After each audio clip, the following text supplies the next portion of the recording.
Everyone, आप सभी का स्वागत है अड्डा 24/7 जुडिशरी पर। मेरा नाम है एडवोकेट अपूर्वा वत्स और आज हम आप सभी के लिए लेकर आ गए हैं एक नया episode the legal talk show. लेकिन आज का जो लीगल टॉक शो है वो सबसे ज्यादा स्पेशल है क्योंकि आज हमारे साथ यहाँ पर जुड़ी हैं डॉक्टर अर्चना सिन्हा मैम। और मैम के बारे में मैं आपको बता दूं, मैम फॉर्मर एडिशनल सेशन जज रह चुकी हैं और मैम हमेशा से टॉपर रही हैं, जिन्होंने अपनी LLB LLM के अंदर भी टॉप किया। साथ ही साथ मैम ने PhD भी कंप्लीट की और PhD के अंदर मैम ने कॉन्स्टिट्यूशन के ऊपर 2 किताबें भी लिखी और मैम तीसरी किताब भी अभी जारी है, रास्ते में ही है। और साथ ही साथ मैं आपको बता दूं, ma'am CLC campus law centre Delhi university से मैम ने लॉ की है और मैम ने 30 इयर्स जुडिशरी को दिया है। तो यहाँ पर मैम आपका हम स्वागत करते हैं अड्डा 24/7 के प्लेटफॉर्म पर। तो दोस्तों, आज आप सभी के जो क्वेश्चन थे और ये जो चर्चा चल रहा है सुप्रीम कोर्ट के अंदर सेम सेक्स मैरिज से रिलेटेड, आज उसी की हम लोग बातचीत करेंगे और आपको एक जुडिशियल एस्पेक्ट बताने की कोशिश करेंगे कि मैम इतने साल कॉन्स्टिट्यूशनल पर्सपेक्टिव बताने की कोशिश करेंगे, जो मैम के क्या व्यूज हैं और क्या हमारी इस सब चीजों पर क्या होना चाहिए, क्या हम सारी चीजों के बारे में डिस्कस करेंगे। तो चलिए, आप सभी के कॉमेंट्स मेरे सामने हैं तो आप कमेंट भी कर सकते हैं अगर यदि आपको मैम से कुछ पूछना है। तो चलिए मैम शुरू करते हैं। तो मैम थोड़ा सा आप प्लीज अपने बारे में बच्चों को एक बार आप सभी हाय बोल दीजिए और थोड़ा अपने बारे में बता दीजिए। Hello, good evening. I am doctor Archana Sinha. I am a former जज। I have served the judicial system in Delhi judiciary for about 30 years. I have completed my post graduation in mathematics from Miranda House College, Delhi University, and then my law courses LLB, LLM and PhD in Constitution from Faculty of Law, Delhi University. Then I have also done my masters in business for finance and banking. Okay, क्या बात है, क्या बात है। तो आज ma'am से हम जानेंगे कि क्या है मैम के पास इतना सारा एक्सपीरियंस है और आप सभी के पास ये बहुत ही अच्छा मौका है कि आप डायरेक्ट बात कर पा रहे हैं एक एक्स जुडिशियल ऑफिसर से, जिन्होंने बहुत कुछ मैम फेमस रहे हैं अपनी स्ट्रेट फॉरवर्डनेस के लिए, अपनी जजमेंट राइटिंग के लिए। मैम की जजमेंट्स इतनी सटीक, इतनी क्रिस्प होती थी कि मैम उसके लिए कोर्ट के अंदर हमेशा जानी जाते थे। तो चलिए मैम, आज अगर मैं बिना किसी देरी के मैम शुरू करते हैं आज का हम प्रोग्राम। तो दोस्तों, हम बात करने वाले हैं सेम सेक्स मैरिज के ऊपर, बहुत चर्चा में है। तो मैम आप थोड़ा सा मुझे डिफाइन करें कि सेम सेक्स मैरिज है क्या। देखिए, हम लोगों के यहाँ जो मैरिज लॉज हैं और मैरिज जो सोशल इंस्टीट्यूशन है वो बेसिकली बाइनरी जेंडर पर बेस्ड है, man and women. Yes ma'am. अब जो इस वक्त चर्चा का विषय बना हुआ है और जो पेटिशंस लगी हुई हैं ऑनरेबल सुप्रीम कोर्ट में, एपेक्स कोर्ट में, वो सेम सेक्स मैरिज के लीगलाइजेशन पर के लिए की रिक्वेस्ट में लगी हुई हैं। उनकी जो डिमांड है बेसिकली 2 हैं। They want the same sex marriage, same sex relations legalisation and to have it as marriage relation for having the benefits out of the marriage institutions. The benefits are basically stability, social and financial interdependence, the property rights and so many things जो marriage के institution के साथ जुड़ी हैं, जो marriage laws provide करते हैं couple को जो लीगल मैरिज करते हैं। तो सेम सेक्स रिलेशंस को कुछ पेटिशनर्स ने सुप्रीम कोर्ट में डाल रखा है अपनी रिक्वेस्ट के साथ कि सेम सेक्स मैरिज को भी, सेम सेक्स रिलेशन को भी मैरिज की तरह लीगलाइज किया जाए ताकि वो मैरिज से रिलेटेड बेनिफिट भी उन्हें कानूनन मिल सके। जी मैम। मैम एक सवाल है, आप हमें बताएं कि इसमें पेटिशनर का स्टैंड क्या है और गवर्नमेंट सरकार का स्टैंड क्या है और कॉन्स्टिट्यूशनल पर्सपेक्टिव से इसको हम कैसे आगे बढ़ सकते हैं। देखिए, पेटिशनर्स का ये कहना है कि कॉन्स्टिट्यूशन उन्हें राइट टू इक्वलिटी प्रोवाइड करता है और राइट टू इक्वलिटी ये कहती है कि किसी भी तरह का डिस्क्रिमिनेशन नहीं हो सकता on the ground of sex. Yes. चाहे कोई वीमेन है चाहे कोई मैन है, इस ग्राउंड पर कोई भी डिस्क्रिमिनेशन नहीं करना है। Article 14 of the constitution deals with it. Yes ma'am. और उनका ये ग्राउंड है कि जैसे बाकी वेस्टर्न कंट्रीज ने, पर्टिकुलरली यूके में जो 2004 में जुडिशियल वर्डिक्ट से हुआ गैडेन वर्सेस गॉर्डन मोंडेजा के केस में, और उसके बाद लेजिस्लेशन भी बना same sex marriage act UK में, जी मैम। उसी पैटर्न पर इंडिया में भी जूरिस्प्रूडेंस को इवॉल्व करना चाहिए ताकि सेम सेक्स मैरिजेज लीगलाइज हो सके, उन्हें कानूनी स्टैंप मिल सके और वो मैरिज रिलेटेड इंस्टीट्यूशन से मिलने वाले सारे बेनिफिट्स को अवेल कर सके। उनका ग्राउंड है कि अगर प्रोक्रिएशन ऑफ चिल्ड्रन जी मैम, ये एक के ग्राउंड question पर है। उनको ये राइट डिनाई किया जाएगा तो उन मैरिजेज को क्या इनवैलिड कर देना चाहिए जिनमें कपल्स मैरिज के बाद प्रोक्योर नहीं कर पाते बच्चों को, यस बिल्कुल। या फिर वो एज ज्यादा होने की वजह से, जैसा कि आजकल करियर और एजुकेशन की वजह से एज ज्यादा हो जाती है, वो बायोलॉजिकली ऑफस्प्रिंग नहीं ला पाते, बायोलॉजिकल ऑफस्प्रिंग।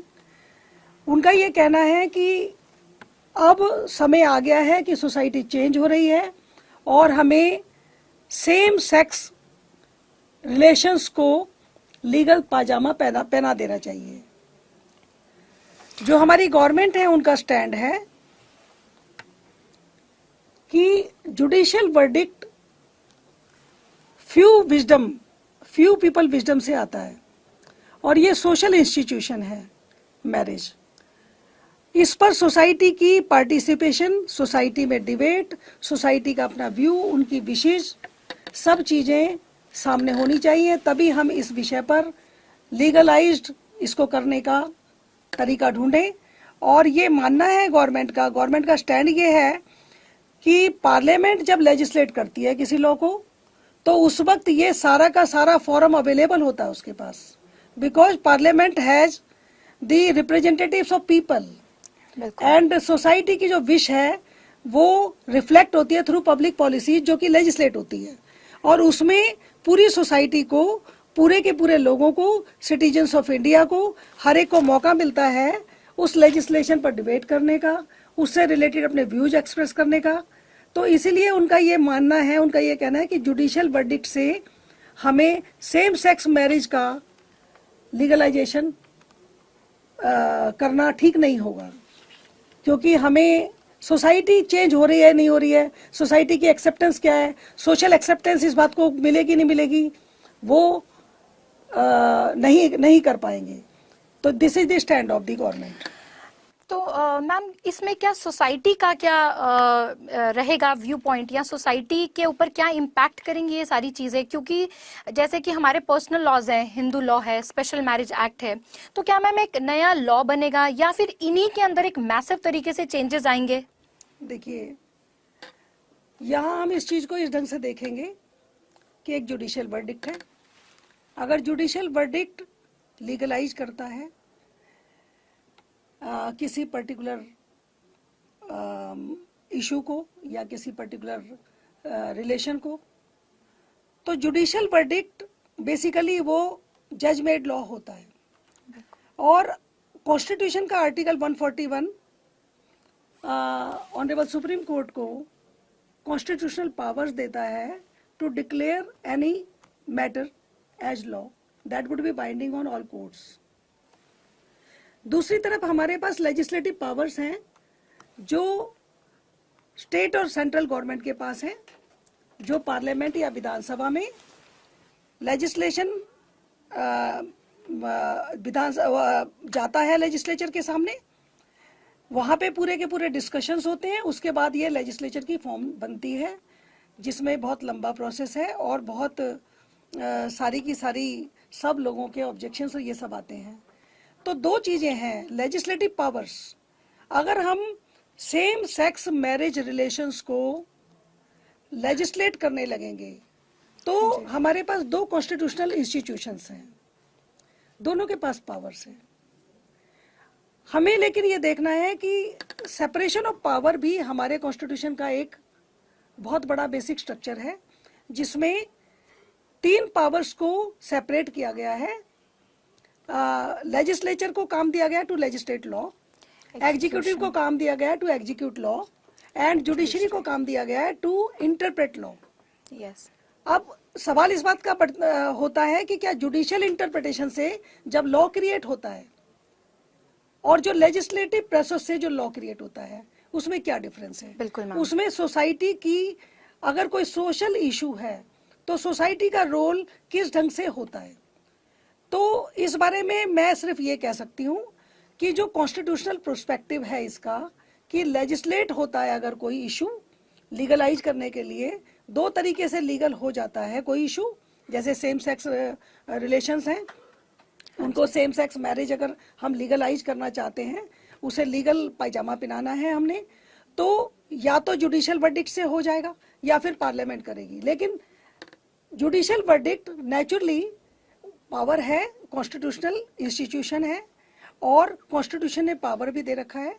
वहाँ जो इन्वॉल्वमेंट है वो फ्यू पीपल, लेकिन पार्लियामेंट का जब लेजिस्लेटिव प्रोसेस होता है तो ये इसमें जो इन्वॉल्वमेंट है वो कंप्लीट सोसाइटी का हो जाता है, क्योंकि पार्लियामेंट में रिप्रेजेंटेटिव्स आते हैं पूरी सोसाइटी के, और एक मौका और पूरा का पूरा समय मिलता है उस डिबेट को कंटिन्यू करने का, उनके व्यूज लेने का और ये जानने का कि वाकई हमारी सोसाइटी इतनी चेंज हो चुकी है कि हमें सेम सेक्स को मैरिज इंस्टीट्यूशन में कन्वर्ट करना चाहिए, कानूनी बनाना चाहिए। जी मैम। इसके साथ मैम आपने पूछा कि इसका क्या इम्पैक्ट हो सकता है अगर मान लीजिए जुडिशियल वर्डिक्ट से ये आता है सेम सेक्स मैरिज का लीगलाइजेशन, तो इसका क्या इम्पैक्ट हो सकता है बाकी एग्जिस्टिंग लॉज पर? जी मैम। तो इसके लिए मैं ये कहूंगी कि मैरिज जो है वो एक सोशल इंस्टीट्यूशन है।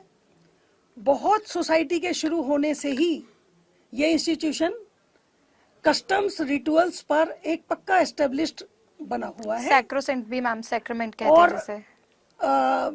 ये इंडियन सोसाइटी में मैरिज को एक सैक्रोसेंट एक्ट माना जाता है। अगर आप देखेंगे तो हिंदू मैरिज एक्ट में कुछ भी नहीं है, सिर्फ कोडिफिकेशन है of the customs and rituals. Yes ma'am. जब हम ये कहते हैं कि सतपति फायर के सामने होने के बाद मैरिज लीगल होगी, रिंग्स चेंज होंगी। जब हम हिंदू मैरिज एक्ट के सेक्शन 5 पर जाते हैं तो बहुत सारी कंडीशंस वहां पे लगाई हुई हैं और वहां पर आप देखते हो कि मैन और वीमेन बाइनरी जेंडर की बात है। Yes ma'am. और हम अगर मुस्लिम पर्सनल लॉ पर जाते हैं तो वहां भी बाइनरी जेंडर की बात है मैरिज के इंस्टीट्यूशन से। एक बात हम ध्यान रखेंगे, अगर एक बार देखेंगे गौर से, तो मैरिज हिंदू सोसाइटी में पंडितों के द्वारा परफॉर्म होती है और मुस्लिम सोसाइटी में पर्सनल लॉज में काजियों के द्वारा होती है और क्रिश्चियन सोसाइटी में पादरियों के द्वारा होती है। तो एक बात तो पक्का है कि ये किसी ना किसी तरह से ये जो कॉन्सेप्ट है ये रिलीजन से जुड़ा हुआ है। ये एक सोसाइटी के कॉन्सेप्ट, सोसाइटी की सोच, सोसाइटी के रिचुअल्स, कस्टम्स जो बहुत सालों से बने हैं उससे जुड़ा है। यहाँ में अगर पीछे से हम जाएंगे इवन ईव एंड एडन पर, हाँ जी, और हम ये देखेंगे कि इंडिविजुअल से बनी फैमिली, फैमिली से बनी सोसाइटी, सोसाइटी ने सिविलाइज्ड होने के लिए लॉ बनाया जी, और उसे लॉ बनाने के लिए इंस्टीट्यूशंस क्रिएट किए, कॉन्स्टिट्यूशन बनाया। We the people of India enacted the constitution. उसमें हमने बड़ी बारीकी से, बहुत सोच समझ के बाद हमने कॉन्स्टिट्यूशन के इंस्टीट्यूशंस क्रिएट किए जी, और एक बिल्कुल थिन लाइन सब लोगों को अपनी अपनी लिमिटेशंस, अपनी अपनी बाउंड्रीज प्रोवाइड की और उसके लिए एक प्रोसेस बनाया।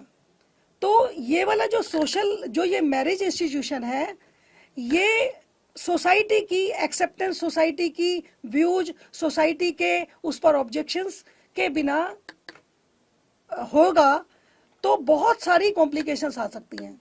जो एग्जिस्टिंग लॉज है हमारे पास, हिंदू मैरिज लॉ है और जो हमारे पास स्पेशल मैरिज एक्ट है, मुस्लिम पर्सनल लॉज हैं, ये सारे के सारे इस पॉइंट पर, इस आधार पर बने हुए हैं कि बाइनरी जेंडर मैरिज कर रहे हैं।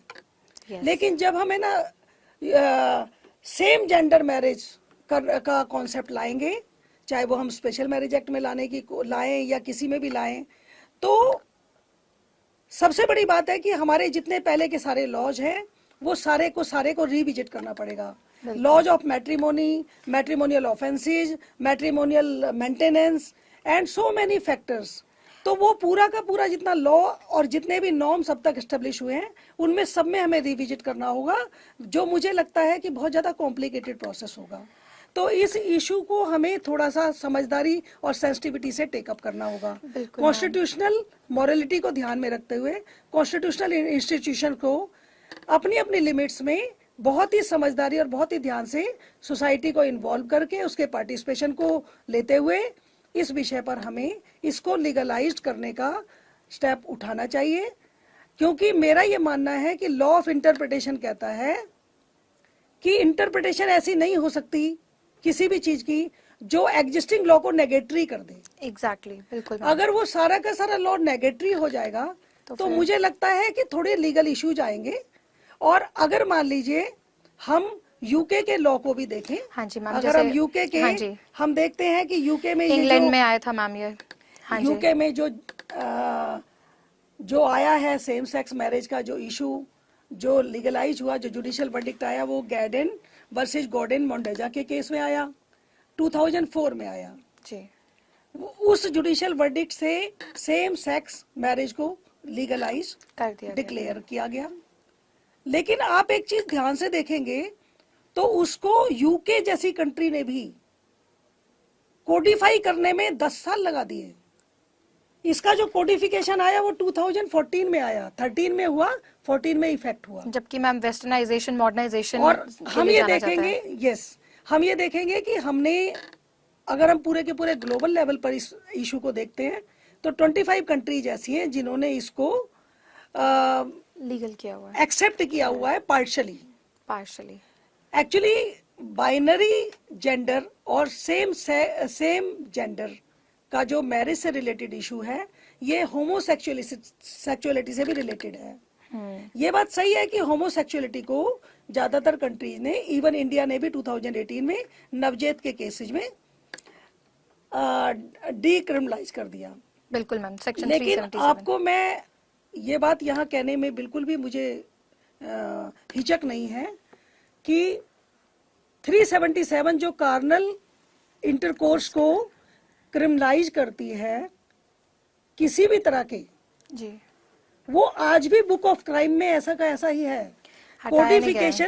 कोडिफिकेशन यानी लेजिस्लेचर ने उस पर उस जुडिशियल वर्डिक्ट के बावजूद भी अभी तक स्टेप नहीं लिया। मैम ऐसे तो तमाम वैसे चीजें हैं जो कि अभी तक ठीक नहीं की गई हैं, और उनमें से एक ये 377 सेक्शन भी है। हाँ जी, हम इस वक्त जिस पॉइंट पर हैं, हम अगर उसी को ध्यान रखें तो हम ये कहते हैं कि अगर मान लीजिए ये हो भी जाता है तो सबसे बड़ी समस्या क्या आनी है कि एक लीगल क्राइसिस जरूर आ जाता है। जी मैम, सोसाइटी और आम जनता और सिटीजन्स ऑफ इंडिया थोड़े कंफ्यूज हो जाते हैं कि whether this is a crime और नॉट।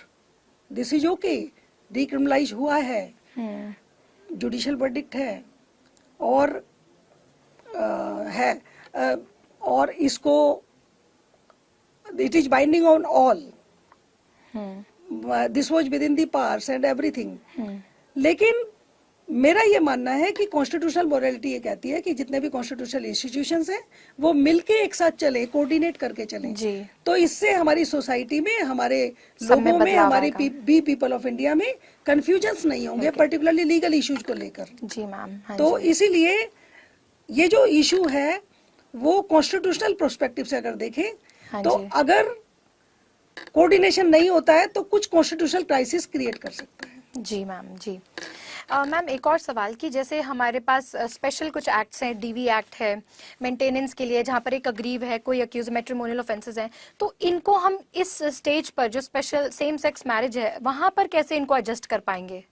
देखिए अभी इन सारे इश्यूज पर हमारा बात करना ठीक नहीं है, बिकॉज मैटर इज सब जुडिस बिफोर ऑनरेबल एपेक्स कोर्ट। और जब कोई भी लॉ रिविजिट होता है, हाँ जी, कोई भी इंस्टीट्यूशन या कोई भी चीज लीगलाइज होता है, उसको कुछ राइट्स क्रिएट होते हैं। लीगलाइज होने का मतलब है राइट्स और ड्यूटीज क्रिएट होना। तो उससे रिलेटेड जितने भी लॉज हैं सब रिविजिट होते हैं जी, और सबको इन कंसोनेंस ऑफ ईच अदर किया जाता है। जी मैम, तो ऐसा नहीं है कि अगर ये होता है तो हम कैसे करेंगे। हाँ बट जी। सवाल इस बात का है कि ये जब होना है तो इसका जो प्रोसेस है वो कॉन्स्टिट्यूशनल प्रोसेस पूरी तरह से और बहुत समझदारी और सेंसिटिविटी से होना चाहिए, सो दैट पब्लिक में we the people of India जिन्होंने कॉन्स्टिट्यूशन बनाया, किस तरह का कोई कंफ्यूजन, किसी तरह का कोई लीगल इशू, और क्योंकि ये सोशल इंस्टीट्यूशन है मैरिज, तो सोसाइटी की एक्सेप्टेंस की जांच, सोसाइटी की एक्सेप्टेंस की पहचान और उसके लिए पूरी तरह से छानबीन बहुत जरूरी है। मैम एक सवाल और जो हमारे सभी एस्पिरेंट्स ने पूछा था कि जब भी हम हिंदू मैरिज के बारे में पढ़ते हैं तो हम प्रो क्रिएशन ऑफ चाइल्ड के बारे में पढ़ते हैं, तो क्या ये same sex marriage against the nature नहीं है? देखिए, अगर हम हिस्ट्री में जाएंगे तो कहीं ना कहीं हिस्ट्री से ये बात निकली थी that same sex was not normal. पहले इसे साइकोलॉजिकल डिसऑर्डर भी मानते थे जी। लेकिन हम उस यात्रा से बहुत आगे निकल चुके हैं। अब ये होमोसेक्सुअलिटी को डिक्रिमिनलाइज किया जा चुका है जी। हम उस इशू पर वापस नहीं जाए तो ठीक है। जहां तक प्रोक्रिएशन ऑफ चिल्ड्रन की बात है, तो जो कंटेंशन ली गई है पेटिशनर्स के द्वारा, हाँ जी।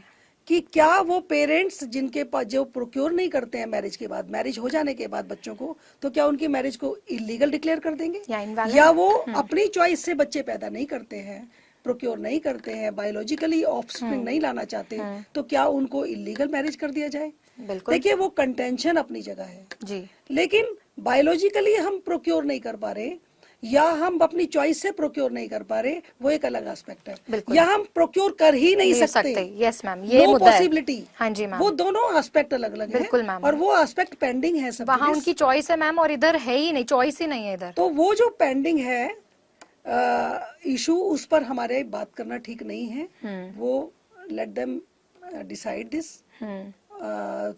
लेकिन हम ये कह सकते हैं कि प्रोक्यूरेशन सोशल नॉर्म जरूर है मैरिज के लिए। जी मैम। रहा है कस्टम्स में, रिचुअल्स में। अगर मैं याद करती हूँ तो सगाई के वक्त गोद भराई होती है लड़की की। जी मैम। गोद भराई का मतलब होता है कि हम उसे वर्ष वृद्धि के लिए ला रहे हैं बच्चे को।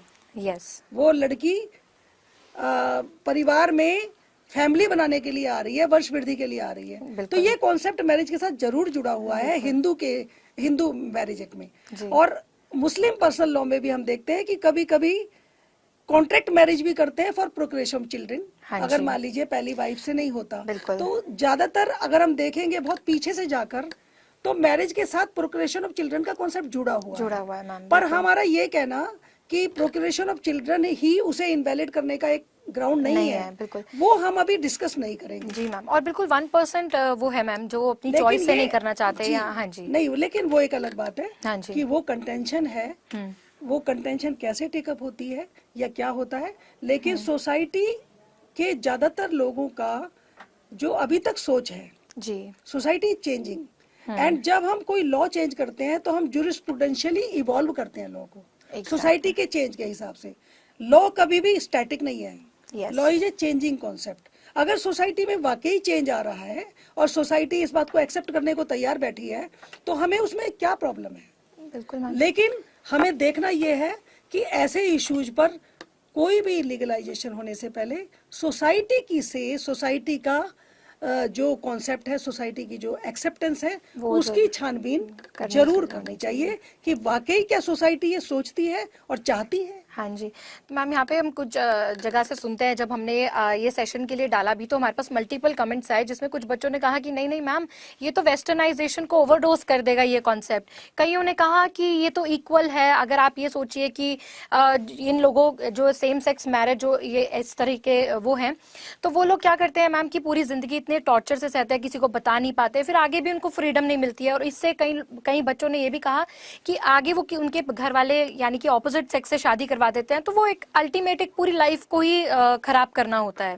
देखिए, तो मैं सिर्फ इस बारे में ये कह सकती हूँ इन कमेंट्स के लिए कि देखिए, राइट टू इक्वलिटी की जहाँ तक बात है आर्टिकल 14, तो आर्टिकल 14 के बाद हम आर्टिकल 15(3) भी देखते हैं।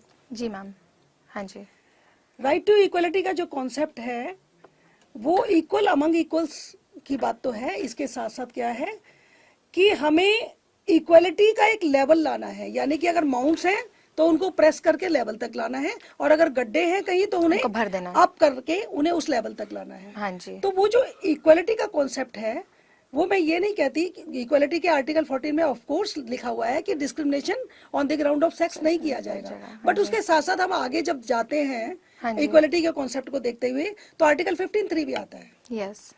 तो हम ये नहीं कहते, और जहां हम पूरे लॉ को अगर ओवरव्यू करेंगे, रिविजिट करेंगे, खास रूप से नीचे वाले लॉ को जो पब्लिक से ज्यादा रिलेटेड लॉ है जी मैम, उसमें आप देखेंगे कि जो लेडी है, विमेन है, हाँ जी, वो अपना घर छोड़कर जब वो अपने ससुराल जा रही है, मैट्रिमोनियल हाउस कहते हैं जिसे, जी मैम, तो वो वहां पर जो भी कुछ उसके साथ होता है उन सबको देखते हुए लॉ चेंज होता रहता है, यस, और उसे प्रोटेक्शन प्रोवाइड करती जाती है। Completely, जो हाँ आपने जी, डीवी एक्ट बताया, ये बताया, हाँ जी, या वो एडल्ट्रेस एक्ट है हस्बैंड का, या कोई भी एक्ट है डॉरी से रिलेटेड है, आए दिन मैम जजमेंट्स हम सिचुएशंस के हिसाब से देखते रहते हैं। हाँ जी। तो हम चेंजिंग ऑफ लॉ को कभी भी प्रोसेस को रोक नहीं सकते हैं। यहाँ हम इस पॉइंट पर हैं कि अगर हम लॉ बनाने जा रहे हैं, अगर हम लीगलाइज करने जा रहे हैं किसी चीज को, हाँ जी, तो हमारे कितने लोगों की इन्वॉल्वमेंट जरूरी है। खास रूप से अगर सोशल कॉन्सेप्ट है, सोशल इंस्टीट्यूशन है, तो क्या सोसाइटी की पार्टिसिपेशन है इसमें? एग्जैक्टली, क्या रियली में सोसाइटी चाहती है ये? और यही हमारे एस्पिरेंट्स ने भी और पूछा मैम। जो बच्चे ये कह रहे हैं, मेरा यहाँ ये कहना है कि देखिए, अब तक मैरिज के कॉन्सेप्ट में बाइनरी जेंडर चल रहा है, उसके हिसाब से सारा सिस्टम है। लड़की विदा होकर मैट्रिमोनियल हाउस में जाएगी, वर्ड मैट्रिमोनी वर्ड यूज किया हुआ है। अगर सेम सेक्स जेंडर है तो ये सारे इश्यूज सोसाइटी में भी उठेंगे, और लॉ को लेकर हमें रिविजिट भी करना पड़ेगा, स्टैट्यूट्स में भी कि सब चीजें कौन किसके घर जाएगा। अगर सेम सेक्स है, हाँ जी, कौन सा किसका हाउस मैट्रिमोनियल हाउस माना जाएगा, किसकी फैमिली को मैट्रिमोनियल फैमिली कही जाएगी, जी मैम, किसको इन लॉज कहा जाएगा, किसको पेरेंटल फैमिली कहा जाएगा। एग्जैक्टली, ये इस तरह के छोटे छोटे इश्यूज हैं जो मुझे लगता है जिस पर एक सोशल डिबेट होनी जरूरी है, रिक्वायर्ड है, बिल्कुल मैम।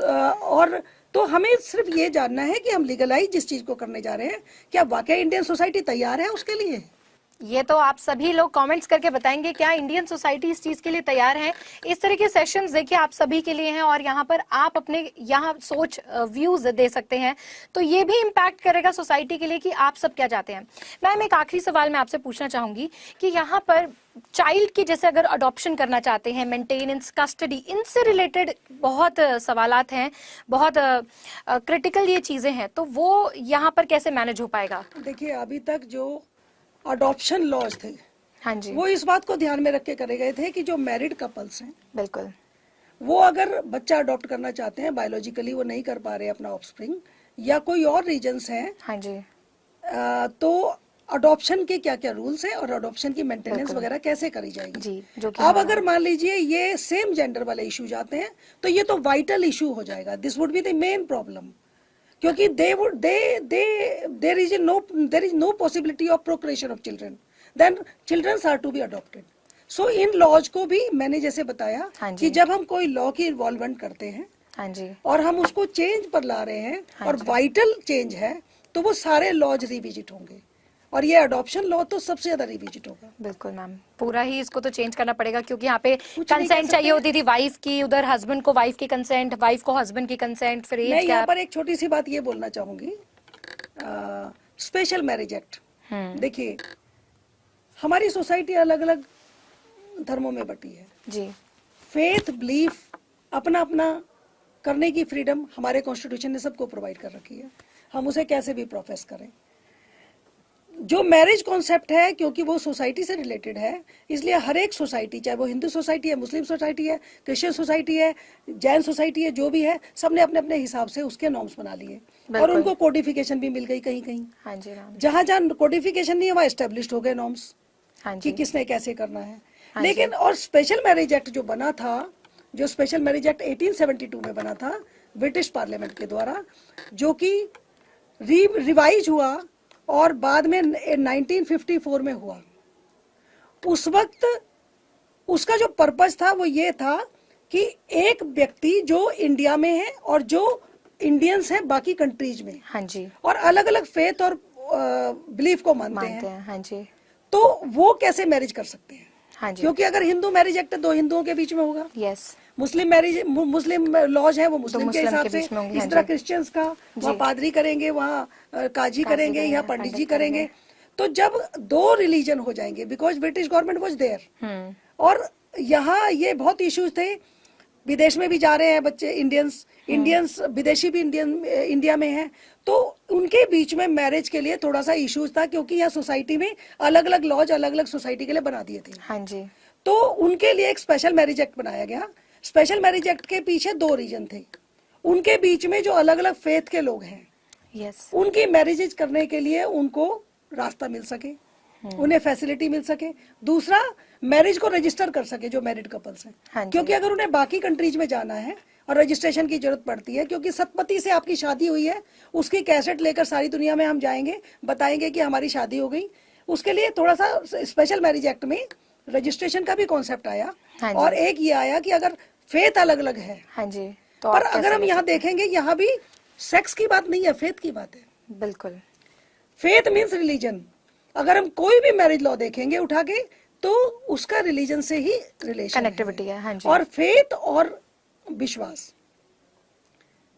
इसका डायरेक्ट कनेक्शन है इस मैरिज के इंस्टीट्यूशन से, जो कि सोशल इंस्टीट्यूशन है। Yes ma'am. और स्पेशल मैरिज एक्ट में सिर्फ हम ये नहीं कहते कि different type of marriages enter हो सकते हैं कि नहीं हो सकते, हाँ जी। वो मैटर सब जुडिस है। हाँ जी। उसको हम कुछ नहीं कर सकते हाँ जी। कि हम क्या क्या नया लॉ इवॉल्व कर सकते हैं, लॉ किस एक्ट में इवॉल्व कर सकते हैं, नया लेजिस्लेशन आना चाहिए या नया ऑलरेडी एग्जिस्टिंग लेजिस्लेशन में हमें डालना है उसको। तो लेकिन मैं सिर्फ ये कहना चाहती हूँ कि स्पेशल मैरिज एक्ट जो बना, वो उस वक्त भी फेथ पर ही बेस्ड था, यस, कि अगर डिफरेंट फेथ के लोग हैं तो वो कैसे मैरिज कर सकते हैं। बिल्कुल मैम। तो मैम, यहाँ पर जुडिशरी और लेजिस्लेचर को मिलकर काम करना चाहिए या फिर कोई एक यहाँ पर फैसला ले देखिए, सकते हैं? मैं इस बारे में कुछ नहीं कह सकती हूँ। मैं सिर्फ ये कह सकती हूँ कि कॉन्स्टिट्यूशनल इंस्टीट्यूशंस अपनी अपनी पावर्स के साथ और अपनी अपनी लिमिट्स के साथ बनाए गए हैं। बिल्कुल। They have been given their limitations and their boundaries and they know their work. And मेरा ये मानना है कि कॉन्स्टिट्यूशनल मॉरलिटी ये कहती है कि सभी कॉन्स्टिट्यूशनल इंस्टीट्यूशंस को कंट्री के भले के लिए और कॉन्स्टिट्यूशन को सुप्रीम मानते हुए काम करना चाहिए, क्या बात है, बिल्कुल मैम ने बहुत ताकि ही हम अच्छे से, कॉन्स्टिट्यूशनल क्राइसिस से बच सकें। बिल्कुल बिल्कुल, बहुत अच्छे से मैम बताया आपने, सभी चीज़ों को क्लियर करा। और मैम ने पूरी हिस्ट्री को भी इवॉल्व करते हुए कि कैसे स्टार्ट हुआ, कौन सी कंट्री में सबसे पहले माना गया, सभी चीज़ों को एक्सप्लेन करते हुए यहाँ पर मैम ने बताया। मैम, एक आखिरी क्वेश्चन अभी यहाँ पर कॉमेंट आ रहा है, वो ये पूछ रहे हैं मैम कि क्या एज लिमिट, जैसे एज मेजॉरिटी की एज होती है मैरिज के लिए, उस पर भी इम्पैक्ट करेगा? अभी यहाँ लाइव कॉमेंट्स चल रहे हैं। देखिए, मेजोरिटी की एज तो चाहिए ही। हाँ जी, जैसे 21 Otherwise it and could be an 18। offense. Exactly, हाँ जी। राइट। अब सवाल इस बात का है कि मेजोरिटी की एज, क्योंकि बाइनरी जेंडर की मैरिज थी, हाँ जी। तो मेल के लिए 21 था, इसके लिए 18 है। 18 था, हाँ जी। तो उस वक्त लिखा हुआ था कि एज 21 है, ये 18 है। और अगर ये सेम जेंडर का इंस्टीट्यूशन आ जाएगा मैरिज हाँ का, जी। तो उस वक्त क्या और कैसे डिसाइड होगा? मुझे लगता है कि अगर हम लड़की की एज 18 ही रखेंगे, हाँ तो जी। उनके लिए 18 अलग से आएगा, और अगर हम लड़के की 21 रखेंगे तो उनके लिए 21 अलग से आएगा। इस वक्त तो हमें हमारे जितने लॉज हैं वो बाइनरी जेंडर के पर बेस्ड थे। आगे क्या होने वाला है, क्या क्या चेंजेज आने वाले हैं, लॉ कैसे चेंज होगा, कैसे रिविजिट होगा, उसमें क्या क्या बड़े बड़े अमेंडमेंट आएंगे या बिल्कुल। छोटे अमेंडमेंट आएंगे ये या सब तो- कॉन्स्टिट्यूशनल अमेंडमेंट आएंगे, ये अभी आप समय पर छोड़ दें। यस मैम, क्योंकि इतना क्रिटिकल ये मुद्दा है और यहाँ पर डिबेट्स छिड़ी हुई हैं। कुछ लोगों के बहुत पॉजिटिव कमेंट्स होते हैं, कुछ लोग इसको एज अ सोसाइटी, जैसे हमारी सोसाइटी से टैबू की तरह भी लेती है, तो वहाँ उस पर्सपेक्टिव के हिसाब से भी यहाँ पर थॉट हमें देखने को मिलते हैं। तो डेली हम यहाँ पर देख ही रहे हैं सुप्रीम कोर्ट के अंदर क्या हो रहा है, कैसे इस मैटर को टेकअप किया जा रहा है, और बहुत जल्दी ही सर मैम हम भी वेट कर रहे हैं कि क्या इसका डिसीजन आता है।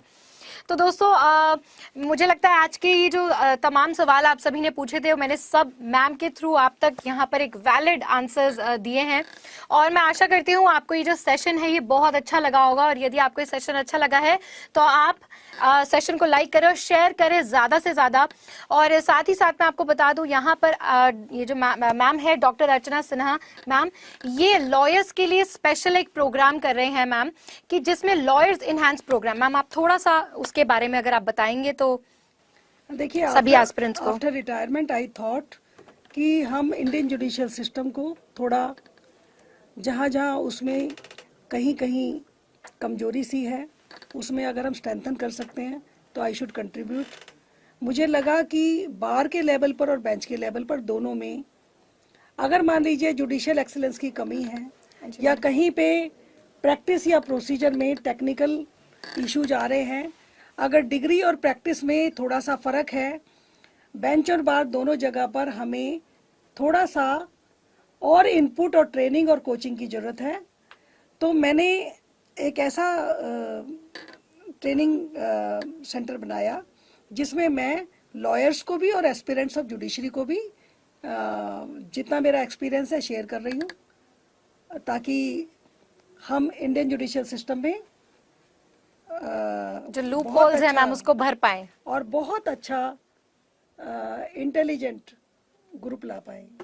बिल्कुल, क्या बात है। तो आप यहाँ पे देख सकते न्याय हैं अच्छी तरह हो सके। बिल्कुल, तो ये सभी चीजों की इन्फॉर्मेशन आपको डिस्क्रिप्शन बॉक्स पर मिल जाएगी और बस अब आपका काम ये है कि आपने इस सेशन को शेयर करना है, लाइक करना है और हमारे चैनल को सब्सक्राइब भी करना है।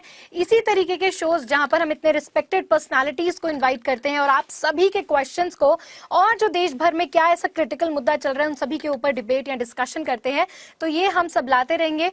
और आज के लिए इतना ही दोस्तों, मैं मिलती हूँ आपसे अपने अगले लाइव शो में। तब तक के लिए आप सभी को जय हिंद।